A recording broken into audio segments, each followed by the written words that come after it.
Good Wednesday afternoon to you. 4 o'clock, time for Sports4CLE from the NFL Scouting Combine downtown Indianapolis, Indiana. The NFL world has assembled to take a look at the prospects, coaches, general managers, talking to the media, and all in all, everybody getting ready for the players to do their drills and then the draft and free agency coming. It's really the beginning of starting the roster building process for not only the Browns but the entire NFL. Day 2 of the combine here. The players will get on the field and do some drills tomorrow, but today coaches, general managers meeting with the media. That included Browns head coach Kevin Stefanski. Stefanski talked about working collaboratively with quarterback Deshaun Watson to build this offense around the Browns franchise quarterback. I think my confidence comes from seeing him do it, Mary Kay, seeing him do it in practice, in games. I know that he wants to be better. I know we're going to try to be better around him, those type of things. But he's played at a really high level in this league. Going back to college days, he's a winner. So I'm excited for him. Do you think the team's success depends on it? Well, in the ultimate team game, I'd say it's about our offense, defense, special teams. I know how important the quarterback position is to the success of the offense, but it's still going to be about the team and never about one person. What are some things that you feel fans and everyone else will see in Deshaun this year that maybe you didn't get to implement last year? What are some of the on-field stuff? Yeah, I mean, I think everybody knows it was unique, obviously, to transition in season in that way, but I think that's where this is such a great offseason for us and for Deshaun and for our offense, to spend some time this spring and into this summer and seeing all those things that fit what Deshaun does well, that fit what Nick and the rest of the crew do well. So I think we're excited about that, but it is a process. It's going to take some time. So you said you do talk to him. I mean, is that on a regular basis, non-football? Yeah. Text. I mean, he's been traveling, text messages, some phone calls, trying to catch him. But he's now back in the States working out. But he's doing great. He'll be up in Cleveland a little bit, so he's doing well. Kevin, with what Deshaun does really well, part of that is just kind of improvising and everything. Is it realistic that probably it won't be until September that you really have once you get into the regular season and start playing games, that you won't really know how much whatever the variation? No, game reps. Ultimately, until you get into those game reps, you work things in 7-on-7 in practice when you can't hit the quarterback, and there's less scramble drill. Now, we're going to do more. We're going to practice it on purpose, so there may be some plays in a drill where I'll say, hey, Deshaun, don't throw it to the open player. Why don't you just go spend some time going sideline to sideline to train our guys in that regard, because so much of this game is played off schedule, and you've seen it, saw it in the Super Bowl. That's how the game is played. You can design some things to get guys open. Then there's some things that Deshaun can do that I can't teach, I can't design. So that's part of what you try to practice. But to your point, until you get to those game reps, it's hard to mimic that. Considering his layoff, will you give him more playtime in preseason games and even in game one? Potentially. I think it's something we need to work through, obviously. But I think everything when it comes to our preseason, you got to every year you got to have everything on the table before you decide what you're going to do. Did you rethink what you did last year as far as playtime and redesign things? I think you rethink everything, yes. But I don't know that there was one right way to do it. So you try to make some decisions, learn from them, and where we can be better, we'll try to be better. How much different is it this year that you don't have to worry about managing the snaps like you were with him and Jacoby last year throughout the preseason, that you just can kind of go in and you don't have that unexpected? I mean, that was unique.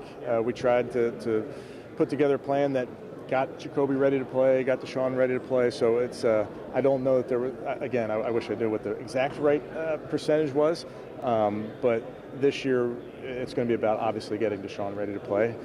You always have to make sure your backup's ready, but he'll get the vast majority of snaps. Kevin, as you kind of dig into the offense, we talked about receivers, things like that, but what about tempo and pace? Are you kind of exploring kind of what you can do with those things? All of it. I mean, we did some of it, Dan, throughout the season, both with Jacoby and Deshaun, but that's always something that we talk about. Potentially could expand that, yeah. And I think there's a ton of areas that you have those type of discussions. Earlier in the week, we, of course, heard from Deshaun Watson and his personal quarterback coach saying they both thought that Kevin Stefanski was one of, if not the best play callers in the NFL. Today, Stefanski was asked, was he going to call plays again this season? He also talked about Alex Van Pelt moving and reassuming the title of quarterback coach, as well as developing some other young offensive coaches. I will, yes. I don't think it's important to me. I think it's important to do what's right for the team. So I feel like that's the right thing to do for the team. First thing I would tell you is Alex Van Pelt's one of the best teammates I've ever been around. AVP was in that quarterback room as really the main voice for the first 2 years. TC McCartney, a really good young coach, was in there. TC just finished his first year with our tight ends and did a great job. So just felt like with Drew leaving to go to Arizona, this was an opportunity for AVP to go back in there. And I say that because AVP and I are in every quarterback meeting. AVP took a step back so that Drew could have that voice in there and did a great job. So AVP is ready for whatever I feel like and we feel like is best for the team. So he's ready to do that.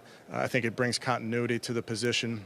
You know, I think I'm always cognizant of how many voices are talking to the quarterback, and there's different ways to do it, but I just feel strongly that with AVP's voice in there, myself, we're going to move Ashton Grant, our young offensive assistant, into that quarterback room, and, you know, that's an opportunity for me to talk about the success we've had with the Bill Willis Diversity Fellowship. Ashton was our first person that we hired in that position in year one for us in 2020. He's worked with the running backs, the wide receivers, the tight ends, and now the quarterbacks. Israel Wolfwork, who was previously our Bill Willis Diversity Fellow, is going to Arizona as the quarterback coach. So that program is working. It's not just on the offensive side of the ball, which I know is important, but we're crazy about developing our young coaches. And I think we have some really good young coaches. I'm not going to name all of them, but I'm excited about all those guys. You know, and I would point out a guy like Stephen Bravo Brown. Bravo, we brought in college wide receiver. He worked 2 years on our defense. We moved him over to special teams. He's finished up his first year. Now he's going to go into second year special teams. So we're trying to develop some young coaches, and I think we got some really good ones. AVP is a former quarterback, has done it, has coached a bunch of guys, coached a lot of good players. So I think there, again, lends an instant credibility with AVP when you're talking about the quarterback position. And we spend a lot of time together. We spend time in that meeting room, spend time on the field, and then just think, you know, during games, AVP is the one sitting on that bench going over the pictures. So there's a built-in relationship there. There's respect there. AVP is a player. Or AVP is a coach that can push this player along with myself and the rest of our staff. But I just think there's a built-in relationship there.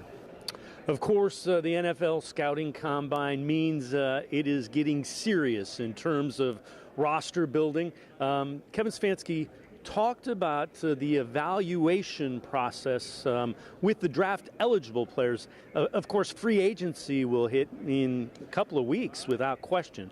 But Stefanski talked about evaluating the draft prospects, one of the ways you build your roster, and also talked a lot about the Browns getting that extra preseason game, as they found out they will, in fact, play in the preseason Hall of Fame game in Canton against the New York Jets. Okay, good to see you guys. Excited to be here in Indy. You know, this is an important time, as you know, with the player evaluation acquisition period. This is an important step to get to know these guys. So we're doing that in the interviews. We're doing that medically, you know, with all these appointments they have with the doctors. So it is important. So the coaches are working very hard to spend some time with these players here.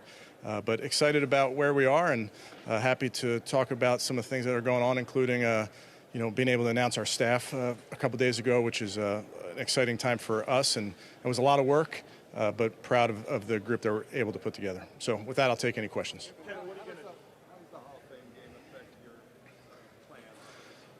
Well, I think we're very fortunate to be able to play in that game. I think it's an unbelievable honor to do so. It gives us an opportunity to celebrate Joe's career. So that part we're excited about, heading down there to Canton. I've done it before when I was with the Vikings. So what we'll do, Tony, is we'll end our offseason program a week early in June and then go back about a week early in July. So we'll start a little bit earlier and then get the team ready for the season. Of course, with a couple of new coordinators, it'll be important. All that work not only in the preseason and training camp, but starting in mini camp. They're going to be installing a new system, especially on the defensive side of the ball, with Jim Schwartz as the defensive coordinator. Kevin Stefanski talked about the Browns' personnel relative to playing the style of defense that Jim Schwartz wants to play. Yeah, Jim's great. Jim's spend a ton of time with him, and his office is right next door, so we spend some early time together in the morning. Jim's sharp. Very pleased with what he's doing. I think he's back in the saddle again, in that chair where he's able to put his scheme together. I think he does an unbelievable job with coaches.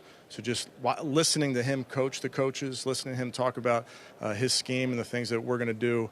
So he's well on his way. He's doing a really nice job. With that front and with how we play, how we've played, it's not a huge departure. We're not, for instance, we're an over or an even front team, so we're not going to an under front or an odd front. So the front, in some ways, remains the same. There's a ton of nuance in how you play it, which can vary, but I think ultimately the team is built to transition nicely into Jim's scheme. Kevin, what has been Jim's biggest feedback in your conversations with him? I mean, we've talked about everything, so we're looking at this thing from A to Z, from coaching to our coaching staff to the players, how we structure things. I mean, I'm very, very fortunate to have Jim, a former head coach, to one side of my office, Bill Callahan, a former head coach, on the other side, out the other door. So I have a lot of very veteran guys that I can lean on, and Jim's one. Jim's a great defensive coordinator, as we know, but he's run teams. He kind of sees things from that lens and can be very helpful to me as well. This is really the first offseason where Kevin Stefanski has tweaked and overhauled his coaching staff. In addition to Jim Schwartz, defensive side of the ball, gets Ephraim Banda as a safeties coach. There's also Bill Musgrave, who has been added as a senior offensive assistant, does have offensive coordinator experience, including with the Minnesota Vikings when Kevin Stefanski was the quarterback coach. And the big hire, other than Jim Schwartz, has been special teams coordinator and assistant head coach Bubba Ventrone. Yeah, as you know, you're always trying to make the decisions with all the information at hand. So we ultimately decided to make that move. I think the world of Mike Prefer, the person, the coach. He's a really, really good football coach, a really good friend. With Bubba Ventrone, we're excited what he brings. I played against Bubba back when he was at Villanova. I was at Penn. So we go way back. He's a good coach. Excited to have him. He's former player for the Browns. Obviously, I think that lends to credibility. It lends to what he knows what Northeast Ohio is about. So excited about Bubba. Well, I think excited to add Coach Musgrave in his role. He's going to help in a bunch of different areas. You mentioned that run game, and those are things that Bill did a lot of with Chip Kelly his year in Philadelphia. So that's just an example of things that you're always trying to get better at what you do, and obviously Bill's had success with that area. So there will be that's one area, the run game, but there's a ton that he can help our staff.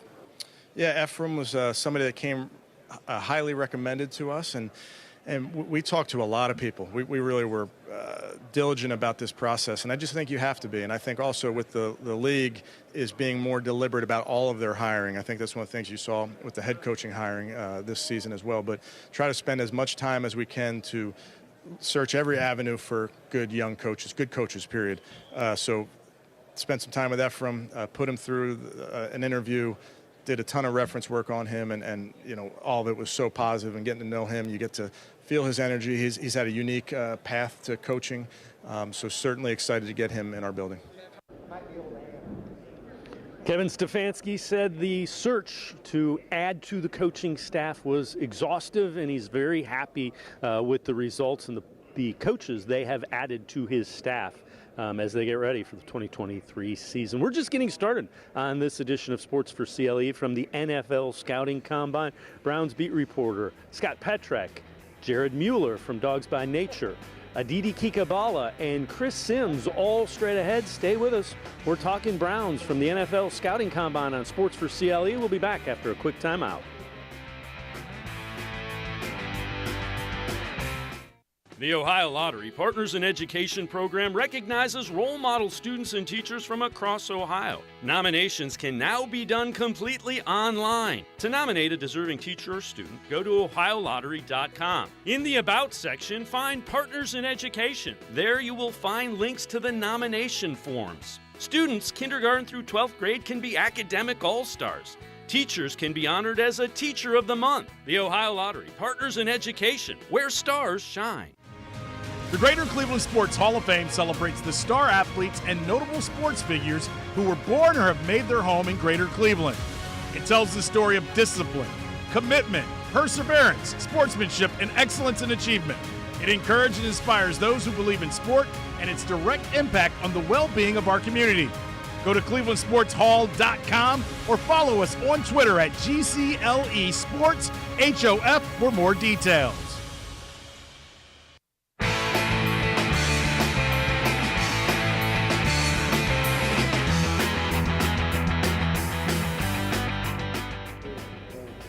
Sports for CLE continues from the NFL Scouting Combine, Indianapolis, Indiana. We are talking Browns football as a roster building season is underway across the NFL and certainly with the Cleveland Browns. Kevin Stefanski talked today. We're pleased to be joined by the beat reporter for the Elyria Chronicle-Telegram as well as BrownsZone.com, Scott Petrak. Scott, first time we've heard from Kevin Stefanski in a little bit. The thing that kind of jumped out to us that we heard earlier, it seems like it's really collaborative between he and Deshaun Watson, as you would expect it to be, but... Yeah, no, for sure. And I think Deshaun talked about it right at the end of the season, right. And Kevin has talked about it. There's going to be changes to the offense. It's just a matter of how severe are these changes, how drastic. And I don't think it'll be night and day, but you're going to see things sprinkled in. And I think we've talked about it. More quarterback runs, right? More shotgun, more RPOs. Stuff that they didn't do a ton with Baker and then didn't do a ton with Jacoby that we saw sprinkled in at the end of the year, but not nearly enough. It also, he talked about his coaching staff, also seems like, he's thrilled with it from what you could, and the media loves it, but it seems like Kevin does too. Yeah, to me that was something we needed to talk to Kevin about because this is his fourth year, right? And he hasn't made, until this year, hadn't made any significant changes to the staff. And now this year you get a change at defensive coordinator, a change at special teams coordinator, and then other moves across the, across offense and defense. So I think it was important that he addressed it. He's pleased. He thinks, as you should, it's an upgrade from Joe Woods to Jim Schwartz, from Mike Prefer to Bubba Ventrone, and then they add guys like Bill Musgrave, right? And they shuffle. Alex Van Pelt now becomes like the chief quarterback coach along with being coordinator. So they like how it's set up, but I think it's based on the necessity of you miss the playoffs 2 straight years, you better do something. Right. For lack of a better term, it's go time. If it's 3 straight, now there's some questions. Bill Musgrave, I wanted a fresh set of eyes. I know he's tied to Stefanski. I know, he was the offensive coordinator. I think he's worked with some guys that they can lean back on and they can be successful tweaking what they do with Deshaun Watson. I think that Musgrave hire, kind of under the radar, sneaky good. Yeah, I agree. It's another set of eyes, more experience, right? He's been a quarterback coach, been a coordinator. I thought it was interesting because he's not going to be in the quarterback room day by day. It's going to be spread across the offense. But when Kevin talked about kind of the shifts in the offensive style, he mentioned that Musgrave has experience with Chip Kelly and Chip Kelly's offense. So when you talk about the West Coast, you talk about what Deshaun Watson is used to in Houston, it's kind of a meld of a bunch of different things, and part of that is what Chip Kelly brought from Oregon to the NFL, and you've seen that grow, and I think Musgrave, it kind of gives a new voice because I don't think Kevin Stefanski has that much experience in it. Yeah, and when you think of Chip Kelly, you think mobile quarterback. I mean, that's one of the things. It's one of the reasons I like the hire. Yeah, it's spread offense, right? It's RPOs. It's all that stuff that seemed crazy maybe when Chip Kelly brought it. What are you doing? But we've seen a lot more of that in the NFL, and the more mobile quarterbacks you get. We saw Philly do a lot of that kind of stuff this year with Jalen Hurts. Now, John Johnson III, they announced they're going to move away from him. That'll be, I would assume it'll be a post-June 1 cut because it's $975 million. Creates another hole, though. They are, for lack of a better term, saying we got to go get us a free safety. I think there's no doubt about it. And, you kind of expected the Johnson move, or he anticipated it and thought maybe they could restructure, right? You knew he wasn't going to get paid the $13 million in this season. Having said that, all of a sudden it is another big hole, right? Like it's a significant gap that they need to fill, along with defensive tackle, defensive end, wide receiver. So yeah, I think that joins that group now because there's not a solution on the roster. It doesn't feel right. Ronnie Harrison Jr. is a free agent to be. Grant Delpit's at the other spot, and then you have D'Anthony Bell, who's an undrafted rookie a year ago, didn't play much on defense. So it certainly feels like you have to go find that guy, whether it's free agency or through the draft. Browns do have younger guys on the defensive side of the ball. Do you think that factors into Jim Schwartz saying, let's go get some guys that are familiar with my defense? The more I think about it, the more that makes sense. Yeah, that's interesting. I think a lot of coaches like to do that, right? They bring their guys in. It helps teach other guys the scheme. It helps kind of give you, not credibility, but maybe an extra degree of credibility because they've been around. They can say, hey, he knows what he's doing to the other players. So it'll be interesting to see what spots that's, the Schwartz guys, if they get them, are at. I don't know if there's a safety that fits, but, Brandon Graham could fit. Javon Hargrave could fit, right? Like guys that he's had some experience with, with the Eagles, especially maybe with the Titans the last couple of years. I like that idea. I just think you have to find the perfect marriage. Yeah, without question. The other thing that's really interesting, Kevin Stefanski talked about watching Jim Schwartz coach the coaches in his style of defense. Another thing I found really interesting. Yeah, and that's something, I think Kevin's been big on, that he thinks is important, right? You got to grow these coaches. You got to establish them. I know he's proud of Drew Petzing from going from his staff to coordinator with the Cardinals under Jonathan Gannon. But it comes into play, especially with Schwartz, because it's a shift, right? They're still in the 4-3, but it's a different style than Joe Woods had, right? I think it's more attacking up front. You got the wide nine, that we think he's going to use a significant amount with your defensive ends. So it's important to translate that message to your coaching staff and also to the front office personnel people so they can go find the right guys.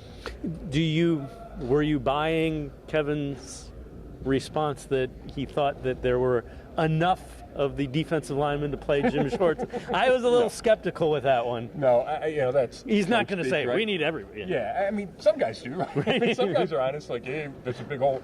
But, some of those guys are still going to be on the team, right? Jordan Elliott, Tommy Togiai, at least show up for the offseason, probably training camp still with the team. So you can't kill him, but we know that that's a huge need, right? Whether it's D-tackle, the DN to replace Jadeveon Clowney, and we can argue about what the priorities are, 1, 2, and 3, but those are, in my opinion, 1 and 2. Yeah, and before we go to break, think of this. I can't get past thinking about this. Myles Garrett had 18 sacks. Everybody else had 16.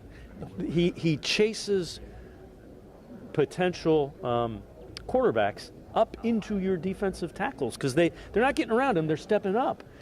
That means your defensive tackles were not winning one-on-one battles. No, they weren't. And really, outside of Clowney, who only had a couple sacks, your ends weren't doing it, right? Alex Wright didn't have a quarterback hit, I don't think, the rookie. So you need help, right? Myles needs help. And, he fights your double teams and triple teams, and that's obvious. And he still succeeds and he still produces. But just imagine if you had guys around him, just take a little bit of that load off or force a guy his way once in a while. Yeah, think about it. Maybe you can get 25 snaps where he's not double teamed. Right. And then he probably gets, I don't think it's crazy to think out of those 25, you get 2 or 3 sacks, right? Yeah, I agree. He's that kind of guy. I agree wholeheartedly. Scott Petrak and I are going to step aside, take a quick timeout. We will continue talking Browns on Sports4CLE. We are at the NFL Scouting Combine in Indianapolis, Indiana. More Browns talk straight ahead.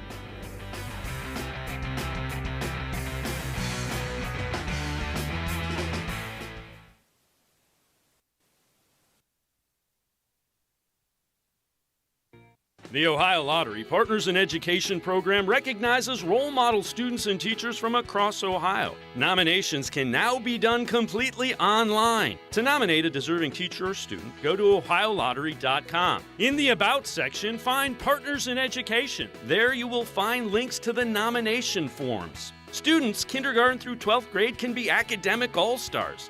Teachers can be honored as a Teacher of the Month. The Ohio Lottery Partners in Education, where stars shine. The Greater Cleveland Sports Hall of Fame celebrates the star athletes and notable sports figures who were born or have made their home in Greater Cleveland. It tells the story of discipline, commitment, perseverance, sportsmanship, and excellence in achievement. It encourages and inspires those who believe in sport and its direct impact on the well-being of our community. Go to clevelandsportshall.com or follow us on Twitter at GCLE Sports HOF for more details.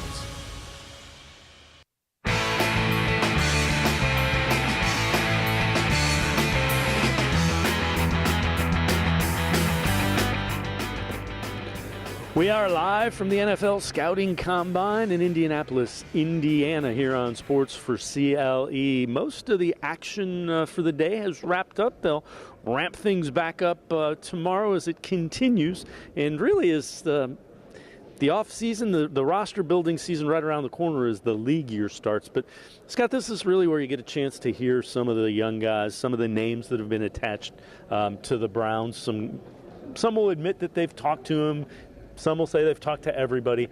Some of the names that you were looking out for and were impressed by. Yeah, it's interesting. Some guys didn't show up, right? Right. Mozzie Smith from Michigan, I was looking forward to hearing from him, and he didn't make it to the room.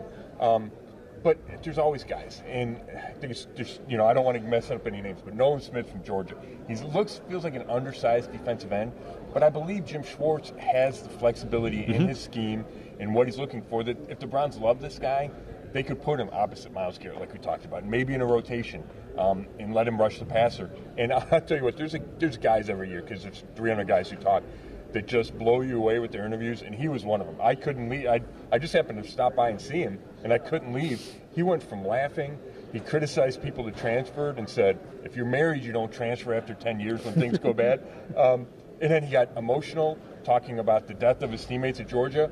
And then he talked about Jalen Carter, who had the big issues today, and how misunderstood he is. So he was the guy that I was really impressed with from an interview standpoint, and I think he's also a player. And then, I talked to the Northwestern guy. He's a D-tackle, kind of undersized. And I don't want to butcher his name, so I'm looking at it here, but it's Aditi Kinkhabwala. I went to Northwestern, so I've watched him a lot, and he feels like a guy, again, can the Browns find a spot for him? I think he's a second or third round pick. He's a middle round guy, has some sack production, has played end and tackle. Another good interview. But there's a lot of guys, and it's tough when you don't pick the 42, right? Right. It's just, you could throw a blanket over about 30 guys and go, well, I can see the Browns landing with any of these guys. It could be a giant defensive tackle. It could be an undersized guy, right? There's just so many, I think, possibilities for him. Yeah. When you look at it, what area do you think they look at in free agencies?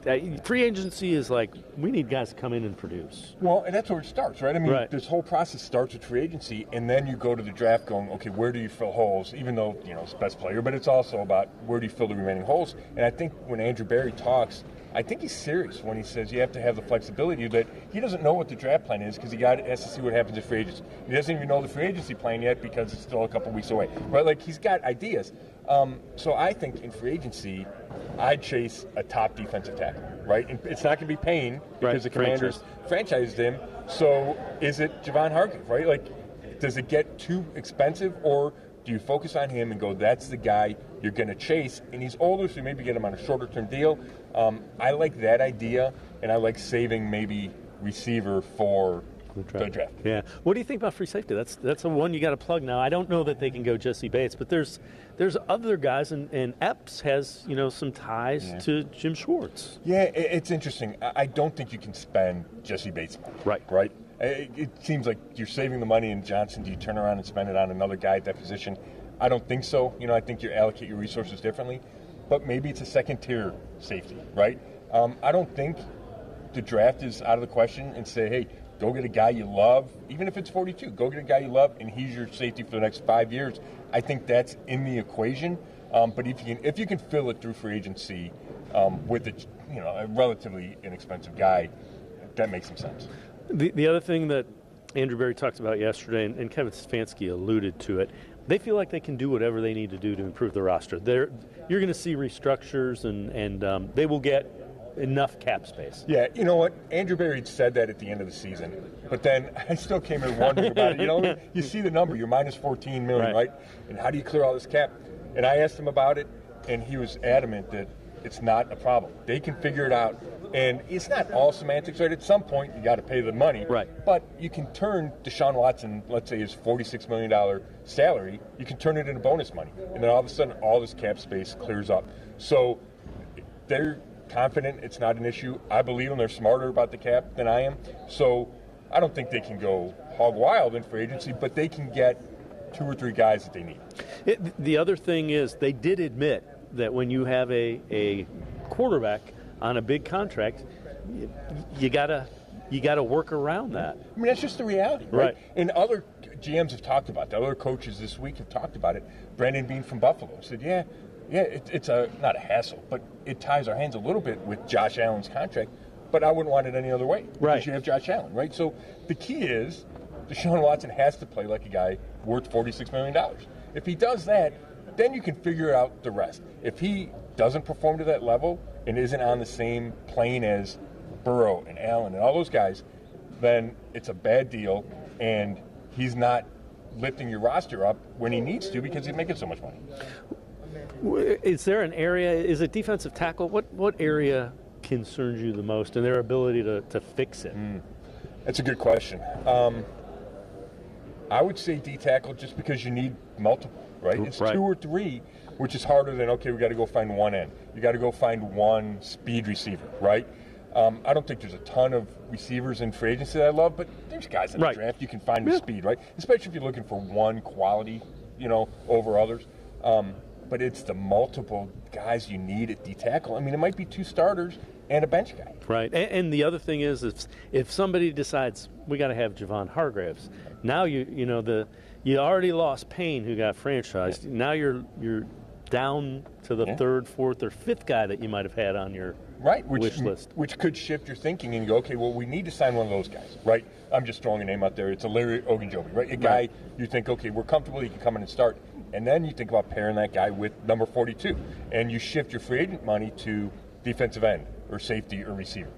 Yeah, I guess the bottom line is they gotta figure out Jim Schwartz has to get the defense significantly better than it was pretty much from the get-go. Right, yeah, you're right. And I kind of compare it to Watson, right? How Watson has to elevate the talent around him. You can't ask him to just win by himself. You need to add speed at receiver. You probably need to add help at tight end. But you also need him to get guys to play better around him. And I think it's similar with Schwartz. You need to get him talent. You need D-tackles, you need an end. But you hope that the guys that were already here get better through scheme and through his coaching. Yeah.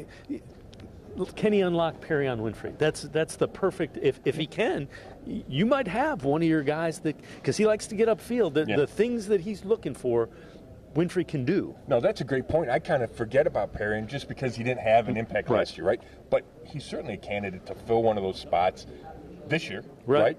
And he's got to grow up. He's got to be more consistent, all that stuff. But you're right. It's unlock individuals. It's have a better scheme, put guys in better position, so you don't have to be perfect from a roster standpoint because nobody's perfect. And like we talked about, you don't have infinite resources. Scott Petrak, as always. Appreciate the time and the insight. Thanks, Dave. Good seeing you. Good seeing you. Scott Petrak, Browns beat reporter for the Elyria Chronicle-Telegram. You can also check him out, brownzone.com. Always really good stuff. Always appreciate his time. We're going to step aside, take a quick time out. We continue talking Browns. Jared Mueller from Dawgs by Nature with some mock draft and mock trade ideas for the Browns. We're talking Browns from the NFL Scouting Combine in Indianapolis, Indiana. Stay with us on Sports for CLE.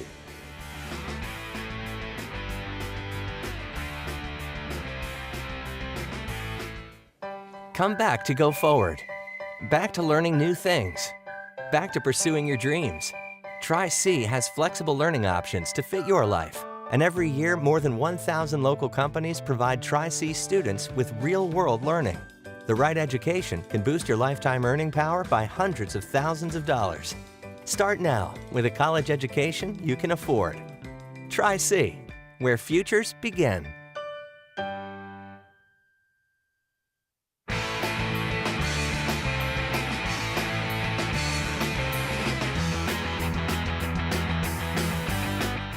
Sports for CLE continues. We continue talking Browns from the NFC Scouting Combine. I'm pleased to be joined by Jared Mueller from Dawgs by Nature, a longtime draft analyst with the show and the Les Levine show before that. Jared, appreciate the time. Let's talk. I know you've done a number of mock-off seasons. When you look at the free agent class, what do you think the Browns do to address some of their needs? And then what do you think they do draft-wise? You know, I think in the free agent class, it's a really interesting class because there's some safeties there, right? There's a lot of depth in the free agent class for safeties. And with John Johnson III gone, all of a sudden that's a huge need. You need someone who can really play that true center field safety role, but there's a lot of those. The Jesse Bates III is at the top of the list, but the Juan Thornhills of the world, you might get those a lot cheaper, which will allow you to do a few different things. And so given what I've seen them do in the past, I could see them look at a player like Juan Thornhill, a 1-2 year deal, and then a Draymond Jones, someone on the defensive line that's going to cost a little bit more money, but really fills a huge need for that team, especially with what Jim Shorts wants to do in the wide 9. Those two moves in and of themselves will open up the team in the draft, and they can do a lot of different things. I think the one thing I expect the team to do is to trade back. Go figure. Right, and next year they have 2 selections in the first 4 rounds, right? And so just 2 selections in the first 4 rounds isn't enough for Andrew Berry. And so it wouldn't shock me to see a move where they're not really improving this year, but they're adding a little bit more, another top 100 pick next year. And the good thing is for the Browns, and this feels like it's almost lucky, but every year the draft sees the lineup exactly with what they need. A strong offensive line draft, they needed an offensive lineman. Greg Newsome, there was a lot of depth in kind of that middle. They ended up with Jeremiah Owusu-Koramoah. In this year's draft, it's defensive line, and it's a lot of depth really in kind of 2nd, 3rd, 4th round. So I think everything lines up exactly with what they need, and they really need to spend a lot of energy on that defensive line. When you look at some of the names that pop out that could be 2nd, 3rd rounders that you like, because I know you've looked at it much more in depth than I am, who are some of the names that you like in that range? I think there's a few that are really interesting, and I'm really bad at pronunciations. But so am I. Don't tell anyone. There's a USC defensive end, defensive tackle. He's only 6'4", but he's 290. Had 13.5 sacks last year. Tuli Polo, I'm off on that, and I apologize for that. He is someone I think is going to be really interesting because he can be a defensive tackle, he can be a defensive end. I think he's going to be a really good fit there. Another player, Mozzie Smith, as a Buckeye, that school up north, or will be professional, Michigan, didn't really have a lot of production, only 6 tackles for loss and a half sack in 3 seasons, but has all the talent in the world. Is going to fall a little bit because of that production. Those are 2 of the guys that I'm really looking at that defensive tackle position or defensive end that could really improve the team that should be available there at pick 42. When you look at wide receivers, do you subscribe to the notion that they probably need somebody that's a little faster? I've heard other people say that they just need another weapon. Your thoughts, and take us through some of the young draft-eligible wide receivers that you think might be there. One of them that'll stick out to me is Jaden Reed out of Michigan State. I think he's just a perfect fit for what they're looking for. A kind of a versatile guy that can do a lot of things. They're just really, again, another area of the draft that I think works out really, really well for the team. I think what's interesting is that I don't think they actually need pure speed. Donovan Peoples-Jones, Amari Cooper can get down the field. I think what they need is quickness. They do not have a player, when we look at the Super Bowl, they don't have a player that can come in motion and immediately create separation going the opposite way. They just don't have that guy. David Bell, they've talked about him, and it's probably a horrible analogy, but kind of like a golden retriever. He is reliable. That is right. The words we've heard from Andrew Berry and Kevin Stefanski. And so I think they really need a quicker receiver. Size isn't really going to be that important with that role. And so I think you could even look at a player like Trey Palmer out of Nebraska. He's actually a little bit bigger, but he's a guy when you get the ball in his hands, whether as a returner or as kind of that gadget player, that can really make a lot of those plays. And you're talking about a guy like a Devontae Smith. Now that's a higher-end guy. Mecole Hardman, guys that, a defense goes, what are we going to do when he gets in space? And I think Hardman's a great example. Just had a core injury surgery, hasn't really produced, but as a first-round draft pick, he has that pedigree. Andrew Berry has loved to bring in former first-round draft picks. So I think Mecole Hardman is a great kind of buy low, low risk, really has a high upside. You could see him signing a similar deal that Jarvis Landry signed last year, a 1-year deal, $2-3 million with an upside of a $6-7 million. He could be really, really productive, especially in the kind of the scramble drills that we expect from Deshaun Watson. Yeah, and Kevin Stefanski even mentioned, they are going to practice scramble drills, and that was something that you didn't see from Deshaun Watson, and that's his elite skill. It is, and I think what's going to be interesting is to see how that affects the offensive line, right? An offensive lineman that knows their quarterback is going to scramble is completely different than knowing your quarterback is going to stay in a spot. And the Browns have a lot of really athletic players on the offensive line. I think it actually could help Jedrick Wills, that he is movement, all of that. But it's going to take time to get used to. Jacoby Brissett, that ball was out pretty quickly. You knew what was going to happen. And so I think it's going to be an adjustment. Let's talk a little bit about that offense. How different do you think it looks with Deshaun Watson? How elite do you think it can be? I absolutely think it can be elite. And I have been a Deshaun Watson guy we've talked about him years ago, right? And so I love Deshaun Watson. The one worry I have for Watson is his last year at Clemson, he really kind of took on some hero ball, felt all the pressure of the world to do a lot, and I think I saw some of that last year from him, and so that's a little bit of a concern. I think you're going to see more close to the Philadelphia Eagles offense, a lot of inside zone instead of the outside zone, a lot of shotgun runs. Bill Musgrave, his California offense was great as a shotgun running team, and I think that's one of the reasons they brought him in. So I think you're going to see a lot of that. You're still going to see a solid running game with Nick Chubb, Jerome Ford, and if they bring anybody else in. But I think the reality is Donovan Peoples-Jones has been really good. Amari Cooper is, if he's not a top number one, he's a 1A. David Njoku, and then the David Bells and whoever else they bring in.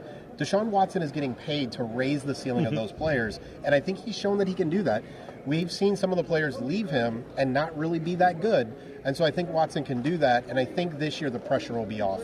The other thing that I'm waiting for David Njoku to break out, and Deshaun Watson is a guy who historically has been really good with his tight ends, and Kevin Stefanski really good and likes tight ends.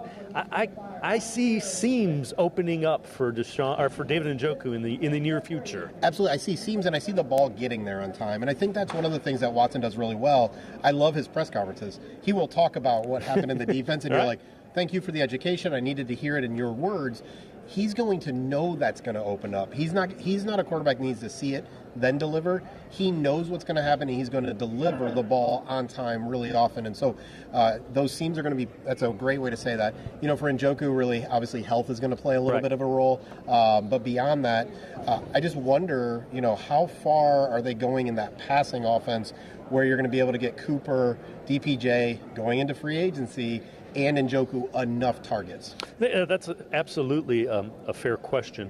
What do you think of just the way Kevin Stefanski has talked about collaborating with Deshaun Watson? I mean, like it or not, you're tied to your quarterback, and you better figure it out. Yeah, it's interesting how they talk. They talk like as if they're best friends, right? Right. And a lot of the reporting came out that it was Stefanski, not the contract, that really sold Watson. Now, let's be honest. I don't know what all of you do. I know what I do. Money does talk, and that amount of money and that amount of guaranteed money, we're seeing what it's doing to Lamar Jackson, it's probably going to do to Joe Burrow and all of those conversations. I think you can see with Stefanski, he's very clear about this is us, right? And one of the things, whether people like it or not, Stefanski and Barry never, they take a lot of blame, but they never place a lot of blame. Yeah. And so if things go well, he is going to give Deshaun Watson and the rest of the offense, he's going to give AVP, all of those guys kind of the credit, and he'll take the blame and say, it's my fault, we need to do better, right? We've heard that. Right. We need to do better. But you can definitely tell it's a we orientation. And for me, from a leadership perspective, I love we-oriented people. Yeah, I would agree. People have varying opinions, but I agree with you. It is definitely a leadership style that most people respond to be honest with you. Absolutely. I mean, you want to know that the guy has your back, right, and that when you have something to say, he's going to listen, but you also want to know that he's going to step up and say, no, we're doing it this way, right? That's why I still think we're going to see some zone scheme, even with the shotgun orientation that we're going to see a lot more of, is because Kevin really believes that let's make the pass and run look similar, because that makes it more difficult for defenses. I also think the one thing Nick Chubb is going to see is a whole lot less of 8 and 9 people boxes. With you do not do that against Deshaun Watson. That would be a bad idea. It's a terrible idea, and I looked at some of the next-gen stats throughout the year, and he was top 1 or 2 or 3 almost every week, 38%. 8-9 boxes, right? Those are just numbers that it's not really sustainable. It's one of the reasons in WAR he's considered the top running back, even though he was third in rushing and didn't have a lot of receptions, is because he is doing it, getting contact behind the line of scrimmage, breaking tackles, all of that. let's make Nick Chubb's job a little easier, which also is he doesn't need to run the ball 20 times, right? We signed him to a long-term contract, get him to 17, get him to 18, and let a lot of those be in the third and fourth quarter when they already have the lead. That'd be great with me. Before I let you go, let me ask you, defensive line, defense, front seven, for lack of a better term, how much do you think it improves just by Jim Schwartz kind of tweaking it and simplifying it maybe? I think for me, defensive line is a little bit more about the Joes, right? You can scheme and you can twist and you can stunt, but you have to have the guys. Whereas in other positions, in DB and even sometimes in linebacker, you can do a little bit more when you don't have the guys. At defensive line, you need really large people who can move really fast and throw people out of the way, right? Like you just need those guys. And you see with, the Jordan Elliott's of the world and Taven Bryans and Tommy Togiai's, they're just not either strong enough or fast enough. And so I think they really need to lean into, there's a Texas defensive tackle, 360, but can move. We want that guy, right? We want a guy who's really, really strong, really, really big. And then over here, we can get a little bit of a smaller guy who is really, really fast. This middle tweener thing just isn't really working for him. Yeah, and I guess you're looking for a skill set. Can you absorb a double team? Can you beat somebody one-on-one? Absolutely. And then how does that make Myles Garrett's job easier? Again, same way with Nick Chubb. Let's not put everything on the great players. Let's make it easier every once in a while that Myles Garrett isn't getting the best blocking, the double team, the chip, all of that kind of stuff. You can't do that when you have a really beefy player and then you have the really fast player.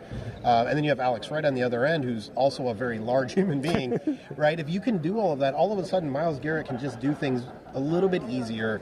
And again, we're not just looking for 2023 Myles Garrett. We want Myles Garrett to be a star for the next 5 to 6, 10 years, right? And so doing what you can do now to make his life easier is going to be great for the Browns. Jared Mueller, appreciate it very much. Absolutely. Always good to see you, brother. Jared Mueller, make sure you check him out. Dogs by Nature, really good stuff on draft and free agency as well. We will continue talking Browns from the NFL Scouting Combine in Indianapolis, Indiana. Sports for CLE will be right back. Stay with us.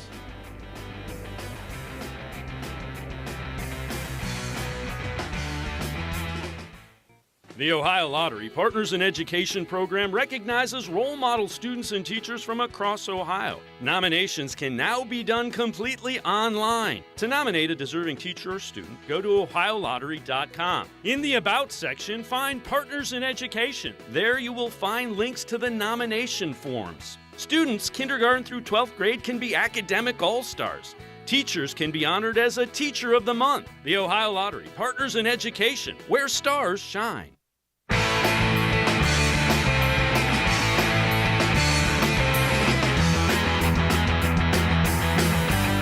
Sports for CLE continues from the NFL Scouting Combine in Indianapolis, Indiana. We're pleased to be joined by Chris Sims from NBC Sports.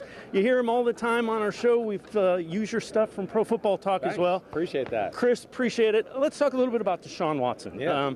I'm not a former NFL quarterback, just a guy that watches it a lot. What did you see from Deshaun in this offense a season ago? Well, I still see, incredible skills and talent from Deshaun Watson. Did I see a guy that was rusty at first? Of course. I mean, how could you not be? 700 days without playing football? I was a backup quarterback and didn't play the first 5 weeks of the year and got in a game and was like, oh my gosh, I feel like I haven't played football in, 5 years. So I can't even imagine what he went through in that, that whole transition. But you do see the ability. You still see an arm that is special. And like where I'm watching film and I'm going, damn, I can't really see that ball. It's going so fast through the air. And I felt like, towards the end of the year, you saw a guy that got more comfortable, was more confident and quick with decisions, started to see the quality of the ball, which to me is always a kind of a thing too. Like when you're thinking and you're nervous and trying to wait who's what and who's going where, that can sometimes lead to mechanics not being right or the ball doesn't come out of your hand clean. And towards the end of the year, I started to go, oh, we're getting close to the old Deshaun Watson here, and I would think we're going to see the old Deshaun Watson here this year. When you look at an offense that was split between Jacoby Brissett and Deshaun Watson, did they have to tailor it around Jacoby Brissett, not as much about Deshaun? How does that work when you're playing 11 games with one guy? No, I don't think it's like you tailor it around. What I think is, Kevin Stefanski's got a really good system. He does a lot of good things. We know you guys can run the ball and got a great running back. I think what happens when you get a guy like Deshaun Watson, especially now you go into the offseason and he gets all the reps, the offense is going to expand. They're going to go to like, oh, wait, hey, Jacoby Brissett was good, but he couldn't do this. Or, hey, whoa, this guy can make this throw like in his sleep. Let's, toy with some more ideas on these type of plays that we might not have in our offense or run on a consistent basis. So I think that's where, they're going to get continue to get a better feel for his skill set and what he's comfortable with. And they'll be able to kind of program some things around that more specific to him now, instead of maybe just going, hey, general offense, here we go, Jacoby Brissett, you do this, and hey, it's just we're going to run our system. And I think now you can be a little more specific, I guess is what I'm saying. So how does this offense, can this offense be elite with Deshaun Watson? Oh, I don't think there's any doubt. I mean, there's a lot of pieces here to go watch out. I mean, I'm a big fan of your tight end. We know the O-line's one of the best in football. You got the best running back in football. He's been the best running back in football the last 2 or 3 years in Nick Chubb. Amari Cooper and what he did. The system itself, I do like it, right? And I think it's only going to grow with Watson and his skill set and his ability to, then their ability to tie play action pass together with that. I would, maybe another receiver in the group, another weapon that way, right? But gosh, I look at it and go, I'd be shocked if this isn't a big-time offense this year. You mentioned a wide receiver. Do you think it has to be kind of a fast, twitchy guy that you have Deshaun Watson throw a 4-yard completion that turns into a 12-yard gain? Right. I mean, hey, listen, Amari Cooper is fast and twitchy. We know that, right? Right. Yeah. But hey, there's always the guy that can, take the top off the defense, right? Those type of phrases, or expand the field and open things up for everybody else. I certainly think there is some great value to that. I do. But it doesn't necessarily have to always be like, a guy that runs 4.2 or 4.3. There's guys that maybe are a little bit bigger and run 4.4 that you can still kind of figure that out with. Either way, they need another presence over there. I think that's what we're saying more than anything, and how they deem that to be, big guy, fast guy, jitterbug guy, whatever, that's up to them. But I certainly think there's a little bit of a void there. A lot has been made about the shotgun. Deshaun seems to operate better out of the shotgun. Sure. Does that affect Nick Chubb as a running back, running out of the shotgun? Definitely. There's no question. And hey, shotgun, as a quarterback, we all like shotgun to a degree. It's easier for protection purposes. You can see the field better. But I'm a big proponent and get underneath the center. I am. The number one thing that is killing it in football right now is play action pass. You just look at the 49ers, you look at the Eagles, top teams in football, that's where they're just crushing it, right? Even Patrick Mahomes and the Chiefs are a big play action pass team this year. So there's way more effect when you're underneath center. I know we're going to get in the shotgun and do all that, but also here's the other angle too. Running back in shotgun, your first steps are going to be horizontal. When you're I formation behind Deshaun Watson, now it's downhill. It's also easier to see cutback lanes, and like the quarterback being in the shotgun, now he's a little farther back to kind of read where to go. So I hope they don't lose that aspect of their offense. And Deshaun Watson's plenty awesome to where he'll figure that out. Having said that, that should take a couple of guys out of the box, just Deshaun Watson's presence and the ability to throw the ball. So Nick Chubb shouldn't be seeing 8-9-man boxes. Well, I think that's why we we talk about that other presence, and you get Amari Cooper and Njoku, and then you get another guy, they go, oh, damn, we got to worry about him a little bit too.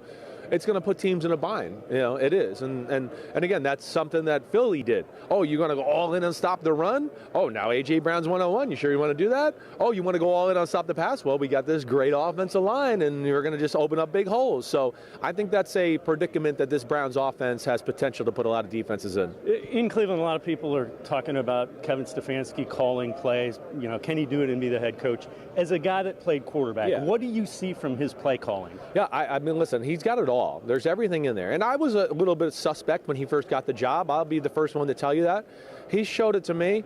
I have no problem with their system, what they do. I think they do a lot of good things. I mean, of course, Bill Callahan and what he does with the offensive line, he's one of the best O-line coaches in the history of football.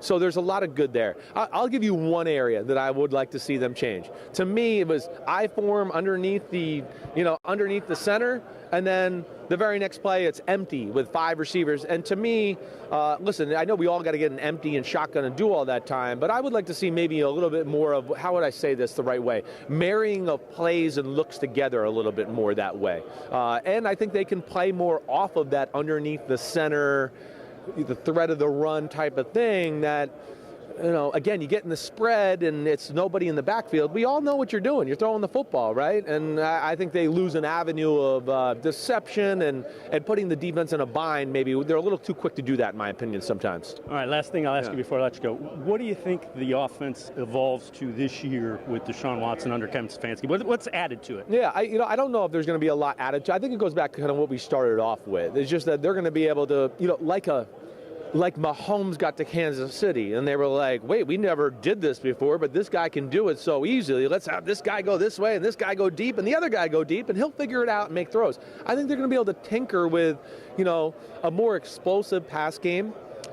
Him and running the ball is going to be a threat. Now that he's going to be in football, NFL shape, the read options, some quarterback design runs, I think are going to be infused into this offense. I'd be shocked. You don't have to go overboard, but the threat of that really can open up a lot of other things throughout the offense. So, again, I don't think it's going to look a whole lot different. I think you're just seeing more aggressive and a few new wrinkles because you got a quarterback, again, if he's hitting on all cylinders, is definitely one of the 5 best quarterbacks in football. That's what he was before all this stuff went down, right?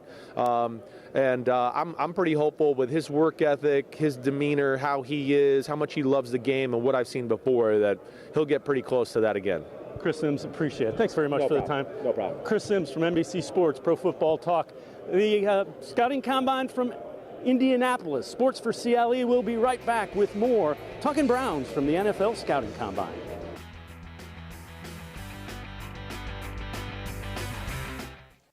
Come back to go forward. Back to learning new things.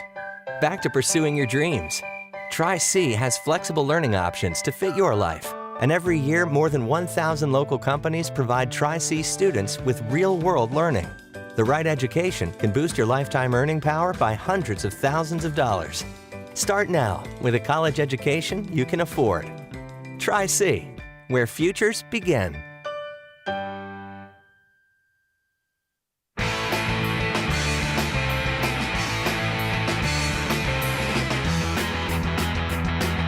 Sports4CLE continues from the NFL Scouting Combine in Indianapolis, and we're pleased to be joined by Aditi Kinkhabwala. She is part of the Browns preseason broadcast team, also working for CBS Sports. Aditi, let's start out. Joe Thomas, broadcast partner. Yes. How excited are you that he's headed to the Hall of Fame? I don't know that there was that much intrigue or suspense there. But he said he was nervous to find out. I obviously was deliriously thrilled, and I actually was just with Chris Rose, the 3rd member of our team, and we were talking about the Hall of Fame game. And I guess the most interesting thing is I was at the Super Bowl with the Hall of Fame, and on Saturday morning, the brand new class kind of has this intimate breakfast. And everybody gets up and talks a little bit, and then they go on to have their ring sized and to figure out their busts and things like that. So I said to Joe, are you going to pull an Alan Faneca? And he goes, what do you mean? Because Joe, of course, looks totally different right now than he did as a player. So I said, are you going to go in as you looked as a player? Or are you going to go in how you look now? And Joe goes, I've never thought about that. What do you think I should do? And I'm like, I'm the wrong person to be asking what you should do. But I do think that Joe's going to go in looking as he looked as a player. So he will look like an offensive lineman instead of a normal... as a wide receiver. I mean, Joe just keeps getting skinnier. And I said to him the last time I saw him, I'm like, Joe, at this point, you're going to be skinnier than me. Yes. Let's turn our attention to the Browns. Deshaun Watson, obviously the 2 years, almost 2 full years away, showed a little bit. What do you think this offense looks like next year? completely different. And I think it not only is about getting the rust off, it's about forging the relationship, because he and Kevin, even I was on the sideline for CBS for the Week 13 game. That was his debut. And then I was back on the sideline for CBS Christmas Eve when they played that terrible wind chill game against the New Orleans Saints.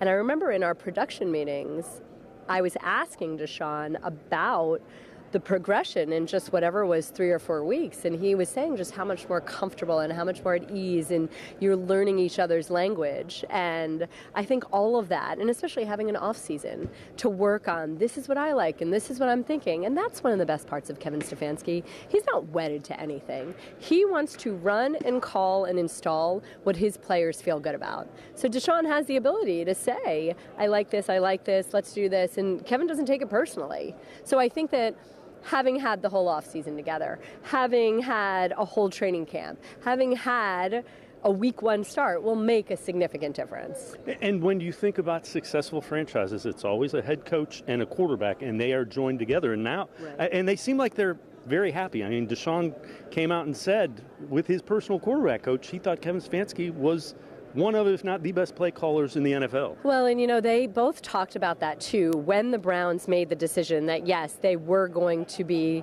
kind of in the Deshaun Watson sweepstakes. Obviously, everybody flew down to Houston, they met with him, and then Deshaun told us there was a moment where everybody left, ownership, front office, and it was just him and Kevin in a room. And Kevin had prepared a half-an-hour tape of cut-ups that he had run with, plays that he had run with Kirk Cousins, plays he had run with Case Keenum, and he's showing Deshaun, this is what I think we could do with you. Clips of Baker, this is if we had you doing this and Nick Chubb were doing that. And Deshaun said it was the best half an hour of the whole entire process because they just got to talking ball. And he did say that it was playing in Kevin Stefanski's offense that was really a major selling point for him. When you think about that, you've got Amari Cooper, really good, Donovan Peoples-Jones developing, David Njoku, Nick Chubb. There's a lot of weapons. Do you think they add maybe even one more weapon for Deshaun Watson? I mean, why not? Right? Like, can you ever have too many? To find me a quarterback who doesn't want another pass catcher. I think that there are some greater areas, points of emphasis, of need, perhaps on the other side of the ball, like maybe defensive tackle and getting some run stuffers there. But I think that that's also one of the great things about Andrew Berry is that he's never wedded to this is my greatest position of need, because as he said to me many times, you have no idea what your position of need will be 2 weeks from now. With the way injuries go, with the way, I mean, that's just the nature of life. One would sit here and think that, well, the last thing that the Browns needed was a defensive end. And then all of a sudden, Myles Garrett has a car accident, right? Like, things can change.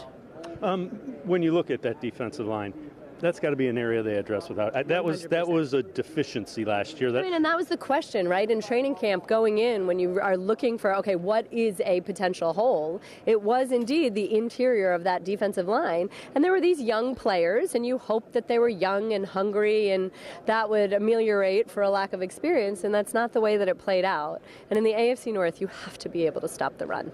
Absolutely. And before I let you go, any question at all that they have the ability to fix what they need to do to be where they think they should be with Deshaun Watson? Any question? No, I have no questions. Yeah, no. I mean, do they have the ability to manipulate what they need to do in order to go out and fill those holes, salary cap-wise and all that? No, and I think that that's why this front office is, I mean, they are good at navigating the money. Don't ask me. I was not good at math. But there are ways to, and I think that Andrew Berry being very honestly talking about cuts of, for instance, one of my all-time favorite players, John Johnson, talking very honestly about the restructuring of Deshaun Watson's contract, that's all. It's above my head and above my pay grade, but they'll figure it out. Aditi Kinkhabwala, thank you so much for the time. Oh, Appreciate my it. pleasure. Thanks for having me. Aditi Kinkhabwala, make sure you check her out, CBS Sports. She is also part of the Browns preseason television team, if you will, along with Chris Rose and Hall of Famer Joe Thomas. That's going to do it for this edition of Sports for CLE. We'll see you back here tomorrow at 4 o'clock, actually back in the studio. So long from the Scouting Combine in Indianapolis. We'll see you tomorrow on Sports for CLE.